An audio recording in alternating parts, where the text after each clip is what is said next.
I don't think it matters terribly much. And you know, for me, the focus is on Dignitas to redeem themselves after a performance on Nuke which was less than desirable, I think it's fair to say. Squeaky push from the CT side, but they're ending up in a 3-on-4, 2 of which, well, they're kind of spread out now in 1v1s. Happy taken down, moving out of the middle area. Rabino's got himself an off angle. No Molotovs in a pistol round to force him away, but XMS will do the job with the gun. Bounce down to Fox, because I don't know what I think. I didn't even know that. Yeah, he never expects it to get that kill. That is bonkers. The two is like, oh my god, I can't believe this has turned out really well. And the third one's like, you what? That's not supposed to happen even. Sometimes the bullets, they go exactly where they need to. That's really, that looks super weird. Like, I just don't understand. That's crazy. When do you see that? I'm sure we'll get another look at it at some point. So, yeah, here we go. So first goal, fair enough. Continuation spray, well, I'm committed now. Oh, killed everyone. That's amazing. That still allows him to peek. Fox doing more damage, completely blind, and he refuses to withdraw. Spots a T on the site, his teammate can deal with that, and he can just hold this angle now, but he will be the recipient of headshots. RPK on the site takes Rabino down in almost stereo fashion, leaving it into a 2 versus 3. And the retake attempt is coming in now, but the trades are looking actually pretty good. That's a very nice shot there from Chrome in the second one of the Sixer. Up against RPK though, a tough situation. He does have utility, but you've got to be careful about pulling your nades out. What if RPK is peeking? That's the question. So we'll just keep his AK out for now. Flick comes in, so now he's forced to go on an expedition towards the B bomb site, and the bomb will rotate. So we're looking at a 4 versus 2 retake from the CT. I actually like how Dignitas played this and how EnVyUs played this. We'll go into that in a moment.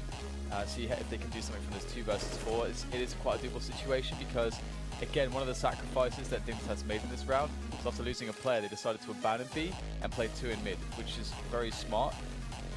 But again, we can come back to that point as Scream looks for these opening kills here. Defensively, multiple opponents, and it's a 1-for-1. That's not good enough. Sixer now. The AWP of the team, I think unable it's reasonable to say there was an overextension, but you know, he's being allowed to play the style he wants to play in the same way that JW is allowed to play. Sometimes he's going to get aggressive, sometimes he'll win you rounds, sometimes he's going to lose you rounds, and I think we're seeing the same thing being afforded to Fox. So I'm not going to be too critical. Dignitas now in the lead. The push comes in. XMS making his way through the smoke. RPK, no success just yet. Rabino disposition gives him some cover, but not complete cover from main. And there's also a nice spot for Squeaky Door. Molotov forcing his teammate out from the forked position, but it's Scream alone now versus 3. I mean, that spot's wallbangable, right? Crouch. Yeah, it seemed like uninterrupted, kind of. Yeah, should be fine. Anyway, 5 Deagles here for Dignitas, and they have not yet found any picks. They're all gravitating towards A main, which is fine, but at the same time, I feel as though if you're going to end up just barreling down onto a bomb site, why not pick up some P250s and some smokes instead of just the Deagles, which you can't really run and gun with them. You got to try to get the picks. You can see it's really easy for Scream to get these frags. Tensky will eventually trade one, but he's got 1 HP, and Scream will just take him down. So that really screams to me that Jacob's going to be hitting the flank, and all of a sudden, Dignitas look like they're going to win this round. So they can double peek Jacob, and they will do exactly that. Happy delivering a fantastic headshot. Everybody outside B, and they're going to boost 2 of the 3 players. Lots of people in the red. Oh my god. Wow. I was going to say that might keep the CTs over towards B bomb site, but Sixer peeking in the middle area will spot these players. There are 10 seconds left, and there's 1 T remaining. Fox going for the open plant. Got to be careful if he tries to cross the main. Happy's got the angle from connector, so Fox is in an awkward spot. That's exactly what happens. CT side, it can be dealt with by the Ts, but it seems they'll wait it out, which is perfectly fine as well. Put the smoke at the back of the site. We saw Rops use this infamously, and RPK will try to do the same, not having equal success, however, and that's the CTs taken out towards B. A lovely snap onto Croman from Sixer, but he's got a lot more work to do. Yeah, I don't know if he can find another kill from this position, especially with these well-placed nades of Dignitas. The bomb will be planted. Scream will try to use his utility as well. To push Tensky as he's unable to stop the plant, but he has done enough damage. He's created a 3 versus 2 for his team. Scream on the site, on his own at the moment with Happy in the middle area. That's a great flash from Scream and lovely headshots from Envy, turning the tide, putting themselves in favor. Jake, and he knows where these players are. Now he's in the crossfire of the Envy side. Happy to spotting, letting Scream clean up. And we have a tied score once again. Great round from Scream. 4 kills for him as he gets himself to 34 kills at this point in time. And what an important one for EnVyUs. One more round and they can at least guarantee take over Checkers, but there is one man there. What a great flashbang. That's a great flashbang, which puts Dignitas in a strong position. Jacob will eventually get traded, but look at the job he's done. Now it's a 4 versus 2 situation for the rest of his team to clean up. But the bomb site's been taken by Envy. Sixer fishing for some shots through the smoke. Not going to get anything just yet, but he wasn't too far away. Scream holding the vent. Tensky trying to run distraction, trying to buy time, but Scream realizes that this might be a trap and he might just be running distraction, and he figures it out. Croman taken down, and now Tensky's in a really nasty spot. He can't do anything either. To XMS, and that's going to be a free pickup there for him. Can even pick up the AWP if he so chooses to do so. The upper bomb site, they spotted 2 players there now as well, so you can see that they'll start to flood into the lower site. Interesting, XMS staying on the UMP versus the AWP upgrade that he could have potentially had.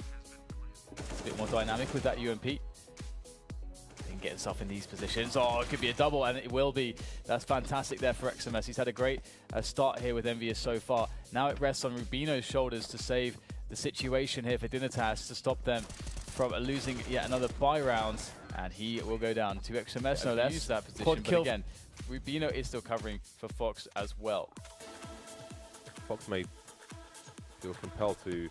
I wonder if he would just keep moving forward in that situation. I know he's going to be stuck there for the time being. Some more utility used up, and he can finally back off. That's a timely smoke with RPK around Secret. Squeaky. 2, almost 3 plays in the lobby. 47 seconds.